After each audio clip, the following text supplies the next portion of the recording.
बिस्मिल्लाहिर्रहमानिर्रहीम। अस्सलाम वालेकुम स्टूडेंट्स, उम्मीद है आप सब खैरियत से होंगे। शुरू करते हैं अपना लेक्चर। स्टूडेंट्स, इससे पिछले लेक्चर तक हमने टेंसेस की 12 किस्में डील कर ली हैं, और अगर आपने उनकी प्रैक्टिस की है तो होपफुली वो आपको भी आ चुकी हैं। आगे हम मॉडल वर्ब डील करेंगे। मॉडल वर्ब इधर हम इस लेक्चर में डील करेंगे can. It is used to express the ability, possibility and permission in the present.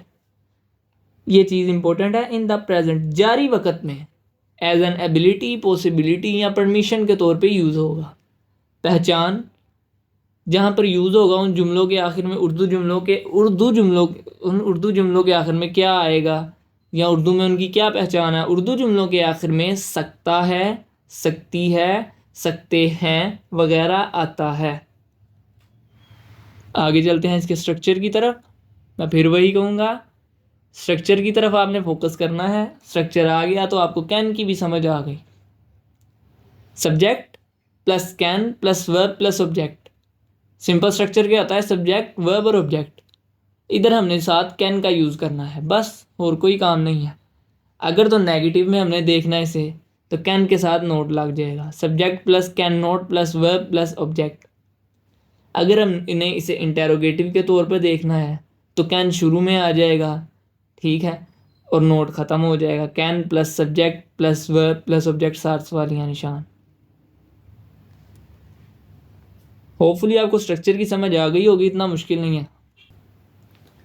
आगे हम इनकी एग्जांपल्स को डील करते हैं। साथ ये स्ट्रक्चर है, स्ट्रक्चर को देखते जाना, आपने जुमले बनाते जाना है, इतना मुश्किल नहीं है। मैं इंग्लिश बोल सकता हूँ। I, model verb can plus verb की first form speak plus object. I can speak English. मैं इंग्लिश नहीं बोल सकता हूँ, कैन के साथ नोट आ जाएगा। I can not speak English.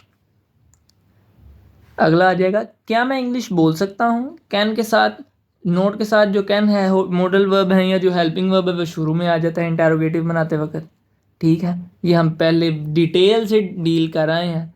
Can शुरू में आ गया, उसी तरह फिर सब्जेक्ट, फिर वर्ब, फिर ऑब्जेक्ट, आगे सवालिया निशान। Can I speak English. आगे देखते हैं, वो कपड़े धो सकता है। He can wash the clothes.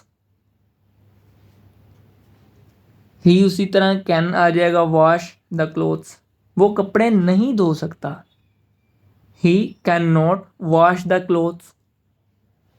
क्या वो कपड़े धो सकता है? स्ट्रक्चर को देखी जाए साथ साथ।